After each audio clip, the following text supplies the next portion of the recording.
Assalamualaikum warahmatullahi wabarakatuh. Halo lur, gimana kabarnya? Semoga selalu dalam keadaan sehat walafiat serta diberikan perlindungan oleh Allah Subhanahu wa taala. Kesempatan kali ini, Mamang akan membawakan film di mana film ini menceritakan pasca gempa bumi yang menghancurkan dunia.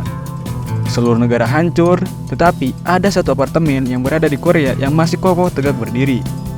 Sesudah gempa itu terjadi, masih ada banyak yang selamat dan mereka bertahan hidup seperti hewan. Bagaimana cerita selengkapnya? Berikutlah videonya. Pada awal film, dibuka dengan video dokumenter yang membahas tentang awal mula pembangunan gedung-gedung apartemen yang dibuat dan membahas bagaimana fungsi awal apartemen yang telah berubah menjadi sebuah gaya hidup.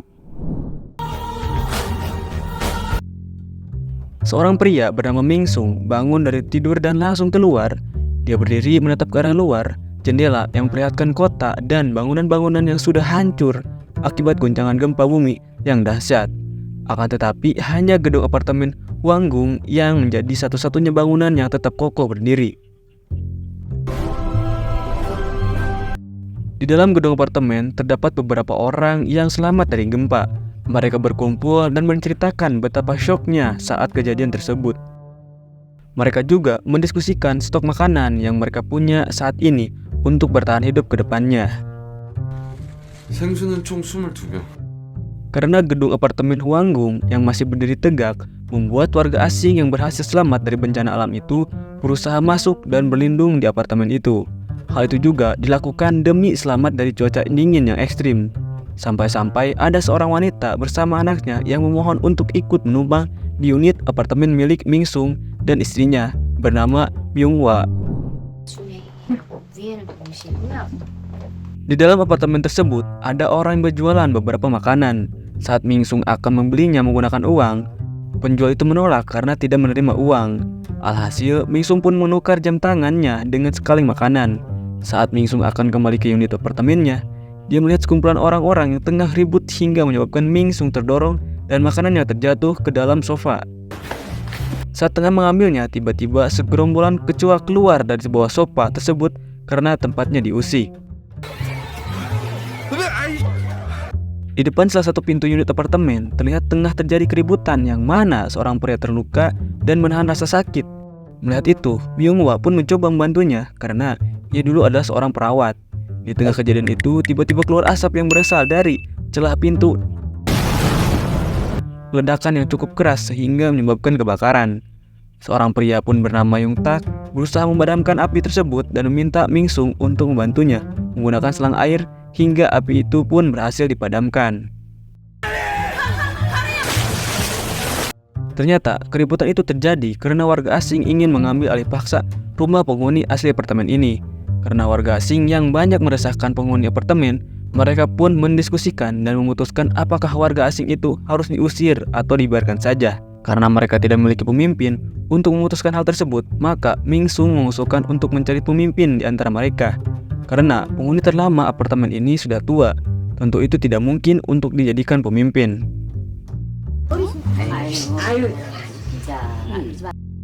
Hingga seorang wanita bernama Gum-a menunjuk Yong-ta untuk menjadi pemimpin mereka. Karena ia melihat keberaniannya saat tempo lalu dan akhirnya mereka pun setuju. Untuk memutuskan suatu hal yang sudah diperbincangkan sebelumnya, mereka menggunakan batu hitam dan batu putih sebagai voting. Dan hasilnya batu putihlah yang terbanyak, yang artinya mereka harus mengusir warga asing itu. Pada malam harinya, Myung-hwa merasa khawatir karena warga asing akan diusir. Saat Ming Sung dan istrinya tengah berbincang, tiba-tiba seorang anak kecil yang menumpang di unit apartemennya meminta Myung-hwa untuk menemaninya ke kamar mandi. Setelah istrinya pergi, Ming Sung menatap kedua telapak tangannya yang terdapat luka, yang mana luka itu ia miliki saat tengah menolong orang asing pada saat terjadinya gempa. Hari di mana pengusiran pun tiba. Warga asing diminta untuk berkumpul di depan gedung apartemen dengan iming-iming akan diberi rumah kosong untuk mereka tinggali. Setelah semuanya sudah berkumpul, warga asing itu langsung diusir dan menyuruh mereka untuk meninggalkan apartemen ini. Mendengar hal tersebut, warga asing pun marah dan tidak terima hingga mereka memaksa untuk masuk ke apartemen itu. Terjadilah keributan dengan aksi saling mendorong dan saling memukul. Para penghuni asli pun mencoba menahan dan menghalangi mereka agar tidak masuk ke dalam apartemen mereka. Hingga pintu kaca apartemen pun rusak.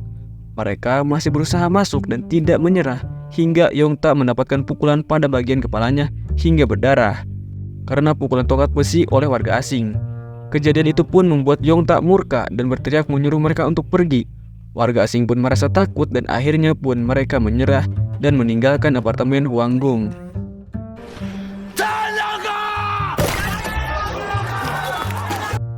Para penghuni apartemen Hwanggung mulai menata kehidupan baru mereka bersama-sama.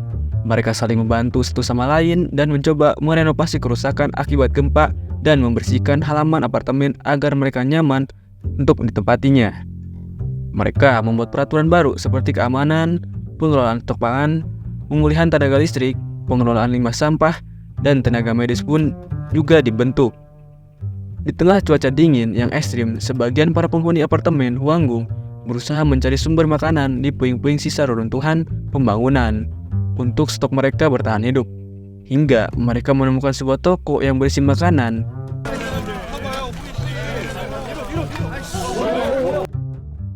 Saat salah satu dari mereka masuk ke dalam lebih dulu, tiba-tiba seorang menodongkan sebuah senjata dan menyandranya. Pria itu menyuruh mereka untuk pergi meninggalkan toko tersebut karena toko itu miliknya dan tidak mengizinkannya mereka untuk masuk dan mengambil makanannya. Namun, Mingsung yang kebetulan sedang berada di belakang pria itu melakukan penyerangan dari arah belakang. Pria itu pun berusaha melawan hingga salah satu tim pencari makanan itu tertembak, namun tidak sampai meninggal. Yongta pun marah pada pria tersebut dan langsung menghajarnya hingga babak belur.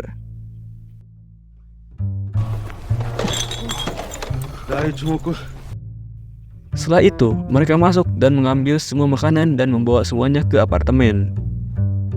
Warga apartemen Hwanggung rupanya sangat kuat dengan beredarnya rumor-rumor sehingga saat mereka berpapasan dengan orang asing, orang itu lari-lari terbirit-birit karena ketakutan. Karena mereka memiliki pasokan pangan yang mencukupi, malam harinya mereka merayakan pesta tahun baru bersama. Pesta tersebut diisi dengan makan-makan dan karaokean. Saat di tengah acara, tiba-tiba mereka kedatangan seorang wanita yang diketahui bernama Moon-hee. Dia adalah wanita penghuni apartemen Hwanggung saat dulu. Namun dia pindah ke apartemen lain karena dia mengetahui bahwa ayahnya telah berselingkuh dan dia adalah orang yang selamat dari bencana gempa bumi sehingga ia kembali ke apartemen Hwanggung. Karena Hee-won adalah penghuni asli apartemen saat dulu, maka mereka menerimanya menjadi anggota keluarga baru. Mereka pun melanjutkan pesta tersebut hingga tiba-tiba Yongta teringat kejadian dulu. Dan ternyata Yongta bukanlah nama aslinya, namanya adalah Mu Sin-bum. Dan dia bukanlah pemilik asli apartemen yang dihuni sekarang. Jadi dia dulu ditipu oleh Yongta yang asli soal beli unit rumah. Karena dia tak terima, akhirnya dia ingin mengambil paksa rumah Yongta. Sebagai ganti rugi, dia marah akibat uangnya dihilangkan hingga dia menghabisi nyawa Yongta saat itu.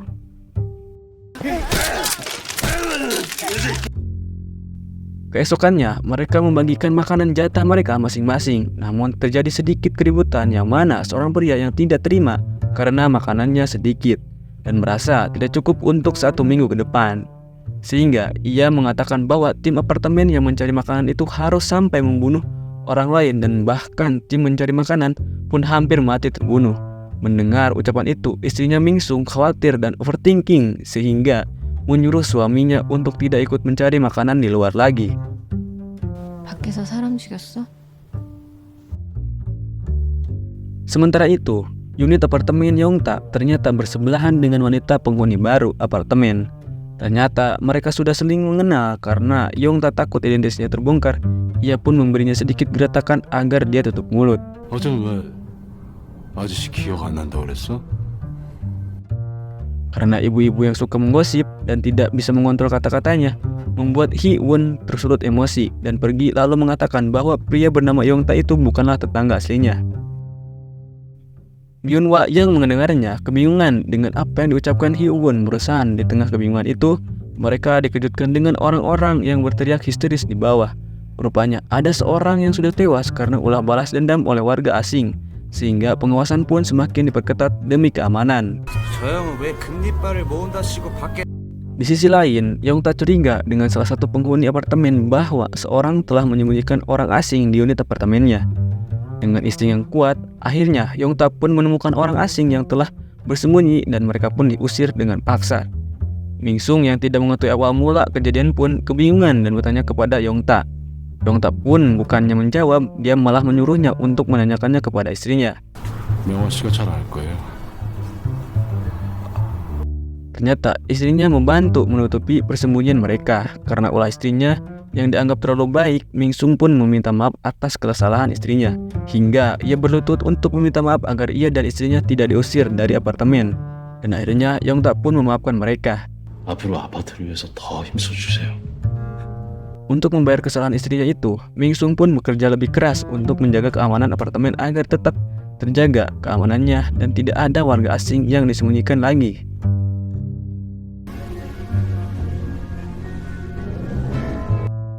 Yongta memiliki karakter tak kenal takut dan tegas. Ia bertekad melindungi apartemen Wanggung dari orang asing tanpa mempedulikan bahaya yang dihadapinya. Di tengah perkumpulan untuk menghukum orang asing, tiba-tiba ada seorang yang bunuh diri dengan menjatuhkan tubuhnya dari atas unit apartemen karena depresi. Dan mereka pun membakar jasadnya untuk menghilangkan kesialan. Selang beberapa saat, tiba-tiba keluarlah air deras dari tanah, dan itu adalah sebuah keberuntungan bagi mereka penghuni apartemen. Mereka sangat senang karena air datang di tengah-tengah minimnya air. Saat orang-orang tengah menikmati adanya air yang mengalir deras, Byung-hwa meminta Hee-won untuk menceritakan kembali tentang Yongta karena ia masih kebingungan. 없는 얼굴. 김영탁 씨 맞아요? 확실히 기억. Keesokan harinya, tim melakukan pencarian makanan lagi keluar. Saat di tengah perjalanan, mereka menemukan sumber makanan yang tertimbun oleh mayat-mayat dan puing-puingan sisa reruntuhan. Mingsung mencoba memeriksanya dan benar saja di sana terdapat banyak stok makanan.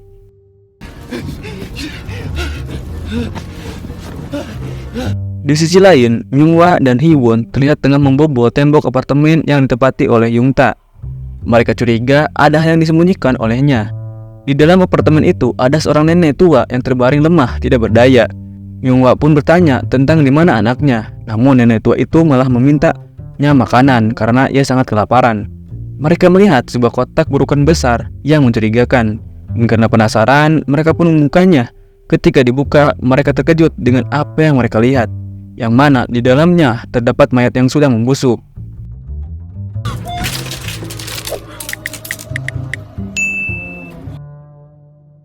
Saat tengah perjalanan, para tim yang bertugas mencari makanan tiba-tiba diserang oleh warga asing.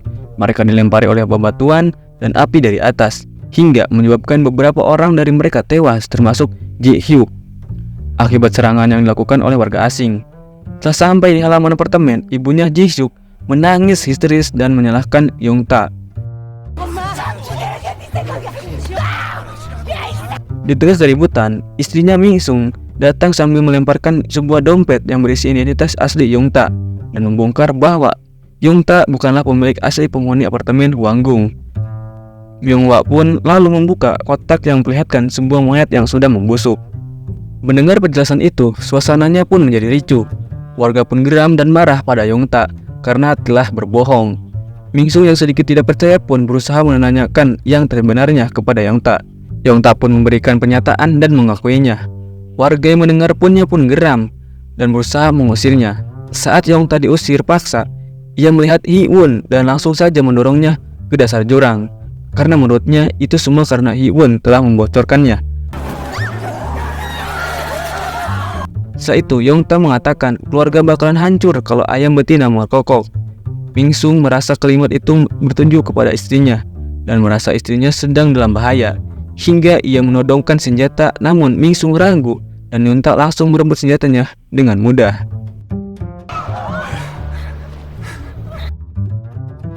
Tiba-tiba, warga asing pun yang diusir datang dengan kemarahan. Mereka menyerang penghuni apartemen dan berusaha masuk dengan menerobos.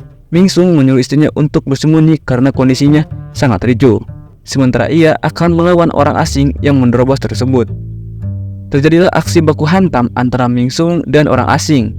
Mereka saling menyerang hingga Mingsung mendapati luka pada perutnya akibat serangan orang asing itu. Dengan sekuat tenaga, Mingsung membalas dengan memukulnya dengan membabi buta.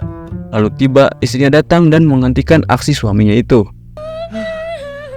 Mereka berdua pun berlari untuk melindungi diri dari amukan warga asing. Di tengah-tengah keributan aksi baku hantam, tiba-tiba seorang warga asing melemparkan peledak ke arah para penghuni apartemen hingga menyebabkan beberapa orang terluka parah termasuk Yongta.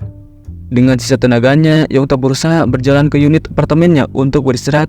Namun sayangnya, warga asing itu masuk ke rumahnya dan merampas makanan yang ada. Yongta pun tidak bisa menghentikan mereka karena keadaannya yang terluka parah dan mungkin bisa dibilang sekarat juga. Di sisi lain, Mingsung yang terluka parah di bagian perutnya akibat baku hantam tadi sebelumnya berusaha berjalan. Dia pergi bersama istrinya meninggalkan apartemen Hwanggung. Mereka berjalan untuk mencari tempat tinggal baru. Setelah berjalan cukup lama, akhirnya mereka mendapati tempat tinggal untuk beristirahat sementara waktu. Dan kisah romantis namun memilukan pun terjadi di antara mereka, yang dimana Mingsung meminta maaf kepada istrinya atas semua kesalahan yang telah dia lakukan. 확실히 잘했다고 생각하는 거 하나 있어. 나랑 결혼한 거.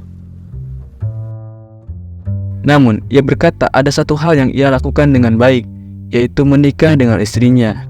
Mereka berdua pun tidur dengan lelap hingga keesokan harinya istrinya bangun lebih dulu karena terusik oleh cahaya. 일어나봐. 되게 예뻐. Yunghwa mencoba membangunkan suaminya, namun Mingsung tetap menutup matanya hingga akhirnya Yunghwa menyadari bahwa suaminya telah meninggal.